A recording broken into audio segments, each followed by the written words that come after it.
Tawagan ulit natin si Angel Ulit. Faith, ha? Tawagan ulit natin. Ayan, connecting na naman. Kaya, Huwag mong patayin. Hindi, bro. Huwag mo patayin. May tanong lang ako. O, sige, ano tanong mo? Tapos ako naman magtatanong sa'yo, ha? Salitan tayo. Diyan sa Mateo 16, may pakita ba kayo na dyan sa Biblia na hinayo ni Kristo ang Santa Iglesia Apostolica? Yes, meron. Meron contextually, ano? Dahil wala ka naman dyan bababasa na itatayo kong aking Seventh-day Adventist. Dahil ang aral ng mga apostoles sa 3 sa istang ikalawang Korinto, hindi letra por letra. Dahil pag naghanap ka ng letra por letra, ayon kay Apostol Pablo, mamamatay ka. Ngayon, contextually, meron ba diyang Iglesia Katolika? Yes. Sapagkat itinayo noong 33 AD, at binigay ang susi authority kay Apostolo Pedro na siyang unang papa ng Iglesia Katolika, at yung iglesia na yun na itinayo sa 16-18 ng Mateo, nangalat sa 28-19 ng Mateo, at tinawag sa 20-28 ng gawa sa Greek na Ecclesian Toteo, na refer dun sa Hymen et Ecclesian Catholis sa 9:31 ng gawa, na siyang referred sa 16-18 ng Mateo, hindi Seventh-day Adventist, kundi tinatawag na Las Iglesias Católicas Apostolica Romana. Ako naman magtatanong. Ako naman magtatanong. Sabi ko, may mabasa. Meron yang Meron. nabasa contextually. Merong nabasa contextually. Iglesia Apostolica Romana. Kay nag-claiman kayong mga may mabasa. Hindi claim yun. May mababasa. Hindi claim yun. Proof May yun. mababasa nga. Huwag ka muna sasapaw. Sa Iglesia Apostolica Nasagot na, Romana. nasagot. Nasagot na. Nasagot na. Means universal. Nasagot. Kaya nga, means universal. Dahil yung iglesia na yon sa 16-18 ng Mateo na itinayo ni Kristo, yun ay naging Ecclesia Universal. Amen. O Hymen et Ecclesian Catholes, hi multiplicadas. Kaya, nung sinali niya sa Spanish na referred sa 16-18 ng Mateo, ayon kay Apostol Pablo, yun pa rin ang subject of the sentence doon, hindi naman SDA, Las Iglesias Católicas Apostolica Romana. Kaya ako naman magtatanong. Ako naman magtatanong, aba. Nasagot ko na yung tanong mo. Ako naman magtatanong. Sige, tanong ka na, bro. Ako naman magtatanong. Iglesia O, tingnan nyo, ayaw na Apostolica magpatanong. Romana. Ako na magtatanong. Ako na magtatanong. Catholic Church. Ako na nga magtatanong eh. Kaya nag-claim man kayo. Hindi ako nag-claim. Hindi ako nag-claim. Ibig sabihin pala, ibig sabihin pala, si Apostol Pablo pala ang nag-claim. Nag-claim Hindi pala, claim no? ni Apostol Pablo, ipinangaral ni Apostol Pablo na binasa ko. O tinan mo, bungangera ka kasi chismosa ka, Angel Faith. Kaya ako naman magtatanong. Ako magtatanong. Mateo 16, Sa 16-18 ba ng Mateo? Sa Matthew 16-18, ibabalik ko, tanong mo, meron bang Seventh-day Adventist doon letra por letra? Meron o wala? nagtanong. Oo. Meron bang Seventh-day Adventist doon? Meron o wala? Meron o Tinatanong wala? kita, meron bang Seventh-day Adventist sa 16-18 of Book of Matthew? Sa Mateo 16. Sinagot na kita, ayaw mo lang ng sagot ko. Mababasa. Dahil hindi ka sa Diyos ayon sa 8:47 ng 1. Kaya ako magtatanong sa'yo dahil nasagot ko ng tanong mo. Hindi ako nagbasa ng encyclopedia. Dahil ang binasa ko mga kapatid, mga kababayan, yung sulat ni Apostol Pablo sa 16-18 ng Mateo na sinabi ni Kristo at isinulat ni Pablo sa 9:31 ng gawa, tinatawag na Iglesia Católica Apostolica Romana sa Spanish o yung Hymen et Ecclesian Catholes. Kaya ako naman magtatanong sa'yo, ibabalik ko sa'yo tanong ko. Meron ba sa 16-18? Mababasa ba? Naririnig mo ba ako? Ayusin mo. Hello? Ang sagot. Naririnig mo ba ako? Naririnig mo ba ako? Oh, ako naman magtatanong. Sinagot ko na yung tanong mo. Sinagot na. Sinagot ko na tanong mo. Basa ka ng Ako naman magtatanong. Nasagot na, bro. Ako naman magtatanong. Santa Ako naman magtatanong. Romana ba? Ako na nga magtatanong dahil sinagot ko na tanong mo. Nagparaan ka sa kapwa. Magparaan ka sa kapwa mo tao. Ba, salbahe ka pala. Tanong kay ako. Nasagot ko tanong mo eh. Sinagot kita, di ba? Sinagot kita? Di ba sinagot kita? Ayaw mo lang tanggapin yung sagot ko. Ako naman magtatanong sa'yo. Huwag kang bungangera. Ang tanong ko sa'yo, sa 16-18 ba ng Mateo, meron bang itinayong si Kristo na Seventh-day Adventist? Meron ba wala? Mo pagsagot. Meron ba wala? Ayusin mo. Meron o wala? Yung Hilom! tinanong ko. Hilom! Yung Mateo. Hilom, meron ba wala? Kung may mababasa. Meron ba o wala na Seventh-day Adventist? Meron o wala? Tubag. Sagot! Tubag! Biblia. O ayaw na sumagot. Sinagot ko na siya. Ang sagot ko ayon sa Biblia, tanga. Nasa 9:31 ng gawa, tinawag yung sa La Sagrada Biblia na Iglesia Católica Apostolica Romana na contextually sinagot kita, referred sa 16-18 of Book of Matthew.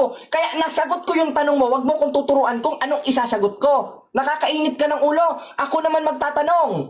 Sa 16-18, o tinan mo, magparaan ka ng kapwa mo tao. Magparaan ka.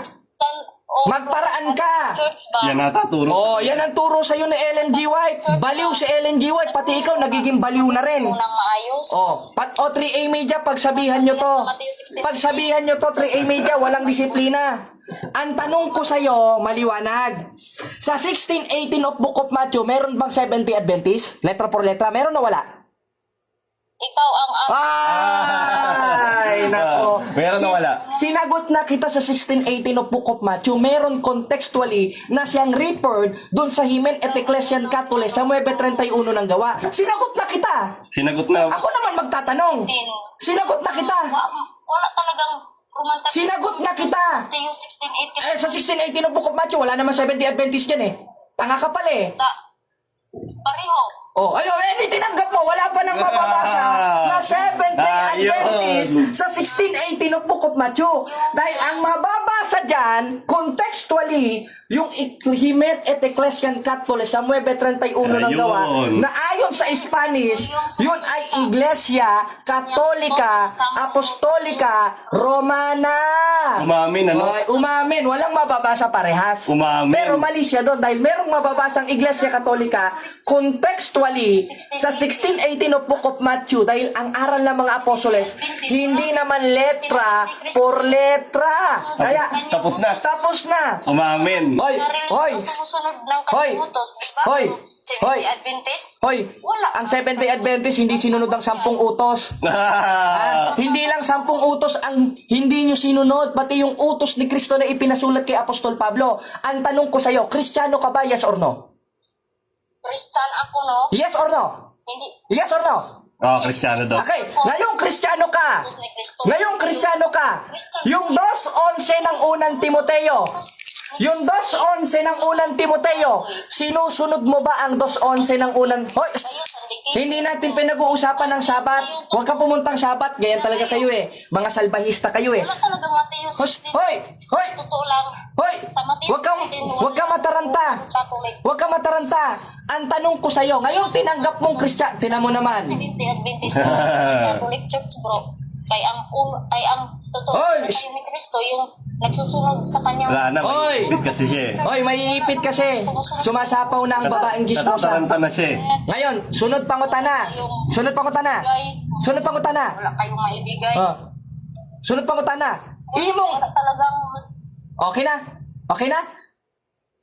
Okay, sunod na tanong. Okay na. Kung Kristiyano ka, o tinan mo, stoy! Catholic Church. Tingnan mo naman. Yung claim lang yun. Tinan mo naman tong babae na to.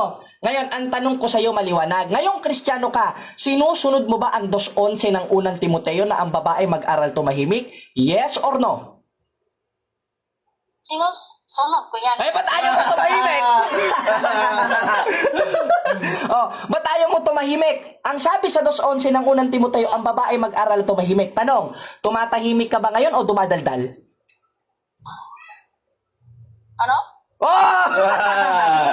Tumatahimik ka ba ngayon o dumadaldal? Yung tanong mo. Patunay na antikristo. Sabi mo kasi Kristiyano ka. Dahil sabi mo, ang 7th-day Adventist lang naman ang nakasunod sa utos ng Diyos. Ngayong Kristiyano ka, sa 2:11 ng unang Timoteo, ang tanong ko sa'yo, sinunod mo ba yes or no? Sabi mo, sinusunod mo. Ngayong sinunod mo yung 2:11 ng unang Timoteo, pwede mo bang basahin? Layo na ang tanong mo, bro. Hindi, talaga malayo dahil nandiyan ka sa Visayas, nandito kami sa Luzon. Malayo talaga. Kaya, ang tanong ko sa'yo maliwanag. Hindi kayo nakapagbigay. Nakapagbigay ako, ayaw mo lang tanggapin. Alam nga naman pera ibigay ko sa'yo, wala naman akong pera. Baka ikaw meron, pautang naman. Kaya, ang tanong ko sa'yo maliwanag. Pwede mo bang basahin ang 2:11 ng unang Timoteo na sinasabi mo na sinunod mo? Yes or no? Sinusunod namin yan. O kaya, basahin mo, basahin mo, basahin mo. Basahin mo. Sinusunod Anong inuutos mo? Hindi, oo! Nagkanta bulol-bulol na. Basahin mo, basahin mo, basahin mo. Oh, mapalad ang bumabasa ha. Ano? O, basahin mo. Basahin mo na. 2:11 sa unang Timoteo. Basa. Basahin nyo. O sige, basahin ko ha. Ang sabi sa 2:11 ng unang Timoteo, ito, babasahin ko. Galangin mo salita ng Diyos. Ang sabi sa 2:11 ng unang Timoteo, ang babae mag-aral na tumahimik. Tanong, tahimik ka ba ngayong nag-uusap tayo o dumadaldal ka? Kaya antikristo ka. Siyempre, nagtatanong ako sa'yo, Dumadaldal ka? siyempre naman, Oh! Hindi niya sinusunod. Antikristo pala. Antikristo. Kaya maliwanag na maliwanag mga kapatid, mga kababayan, etong si Angel Ayun, tapos Defender na. Antikristo pala, antikristo. umamin na antikristo po pala ayon sa Biblia dahil nasagot natin ang tanong niya sa 16:18 of Book of Matthew at siya naman mismo ang voluntaryong nagsabi na siya'y antikristo at Ayun. hindi Kristiyano at kinain niya yung sinabi niya na ang Seventh-day Adventist ang sumusunod sa lahat ng utos ng Diyos, ngayong hindi naman pala nila sinunod. Yung 2:11 ng unang Timoteo na sinabi niyang sinusunod niya na ang nakasaad, ang babae mag-aral na tumahimik. Kaya buti, nandito si kapatid na JB.